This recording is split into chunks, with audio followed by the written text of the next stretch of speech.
Welcome to this step-by-step solution for LeetCode problem 69, Sqrt. We are given a non-negative integer x, and our task is to compute its square root. However, we must return the result rounded down to the nearest integer. The crucial constraint is that we are not allowed to use any built-in exponent functions or operators. This means we need to construct an algorithm from scratch to find this value.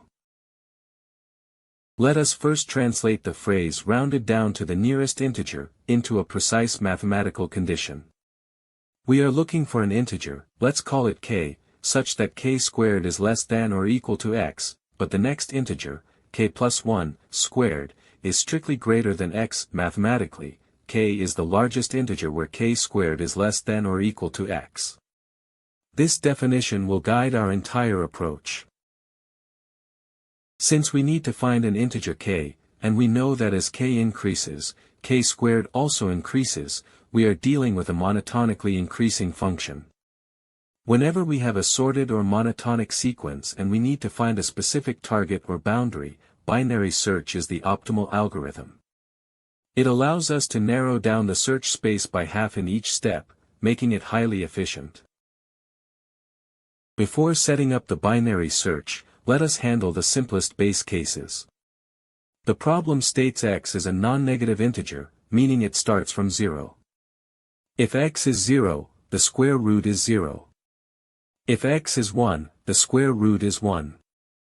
In both these cases, the square root rounded down is exactly equal to x itself. Therefore, if x is less than 2, we can immediately return x. For any integer x greater than or equal to 2, its square root is always less than or equal to half of x. For example, the square root of 4 is 2, which is half of 4. The square root of 9 is exactly 3, which is less than 4.5.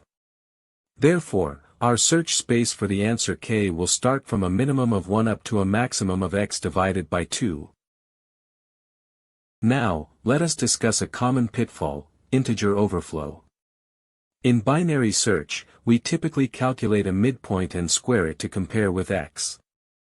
However, if x is very large, near the 32-bit integer limit, multiplying mid by mid can cause an overflow error in many programming languages. To prevent this, instead of checking if mid squared is less than or equal to x, we rewrite the mathematical inequality. By dividing both sides of the inequality by mid, we transform mid times mid is less than or equal to x into mid is less than or equal to x divided by mid. Since mid is strictly positive in our search space, this division is perfectly safe and mathematically equivalent. This simple algebraic transformation completely eliminates the risk of integer overflow during the comparison step. There is another potential overflow pitfall when calculating the midpoint itself.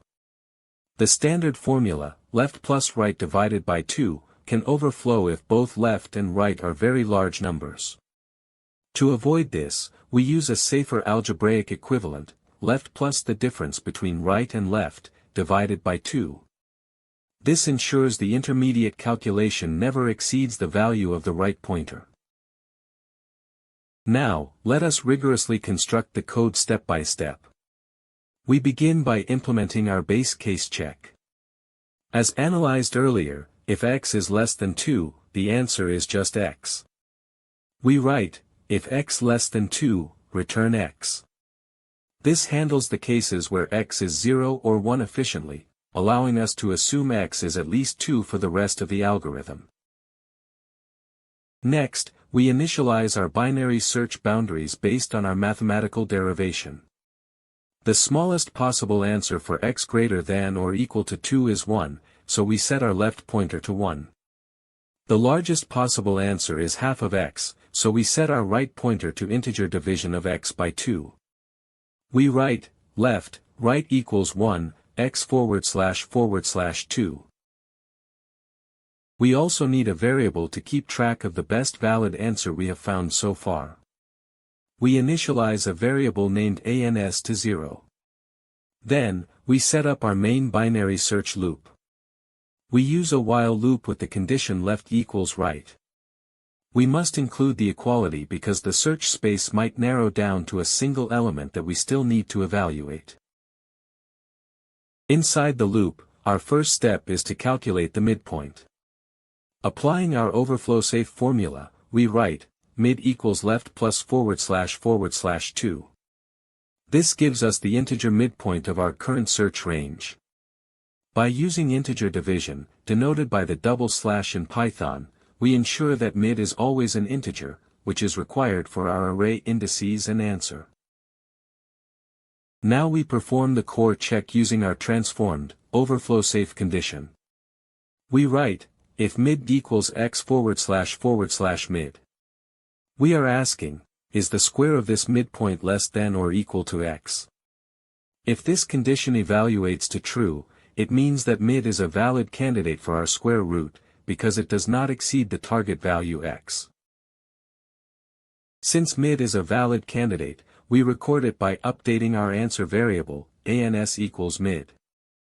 However, we are looking for the largest integer whose square is less than or equal to x. There might be a larger valid integer in the upper half of our search space. Therefore, we must discard the lower half by moving our left boundary up, left equals mid plus 1. What if the condition is false? That brings us to the else branch. If mid is strictly greater than x // mid, it means mid squared is strictly greater than x. Therefore, mid is too large to be the square root. Not only is mid too large, but any number greater than mid will also be too large. We must search in the lower half. To restrict our search to the lower half, we adjust our upper boundary. We set right equals mid, 1.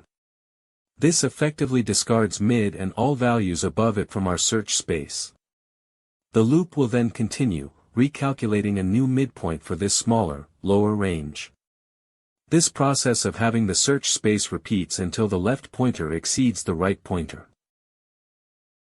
Once the while loop terminates, it means we have exhaustively searched the space and left is now strictly greater than right. At this point, the variable ans holds the largest integer we found that satisfied our condition.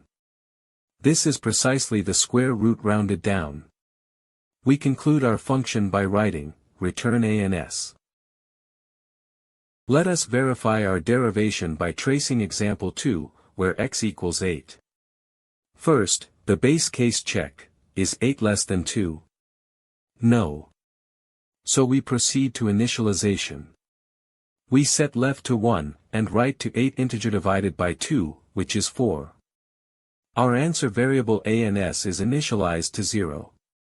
The loop condition 1 less than or equal to 4 is true, so we enter the loop. In the first iteration, we calculate mid, 1 plus 4 minus 1 divided by 2. 3 divided by 2 is 1, plus 1 is 2. So, mid is 2. Now we check the condition, is 2 less than or equal to 8 integer divided by 2? 8 divided by 2 is 4. Is 2 less than or equal to 4? Yes, this is true.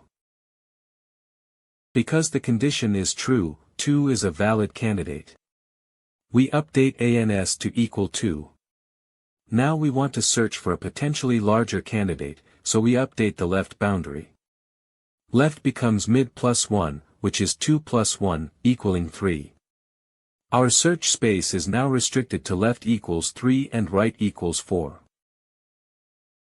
We begin the second iteration.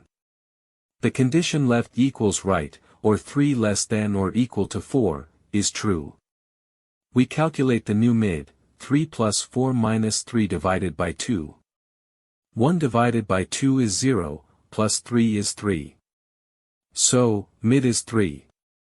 We evaluate the condition, is 3 less than or equal to 8 integer divided by 3? 8 divided by 3 is 2. Is 3 less than or equal to 2? No, this is false. This means 3 squared, which is 9, is greater than 8. So, 3 is too large. We enter the else branch. We update the right boundary to search lower. Right becomes mid minus 1, which is 3 minus 1, equaling 2. The new boundaries are left equals 3, right equals 2. Now we check the while loop condition again, left equals right. Is 3 less than or equal to 2? No, this is false. The loop terminates. We move to the final line and return ans. The value stored in ans is 2. We return 2. This exactly matches the expected output for the square root of 8 rounded down, confirming our algorithm is correct.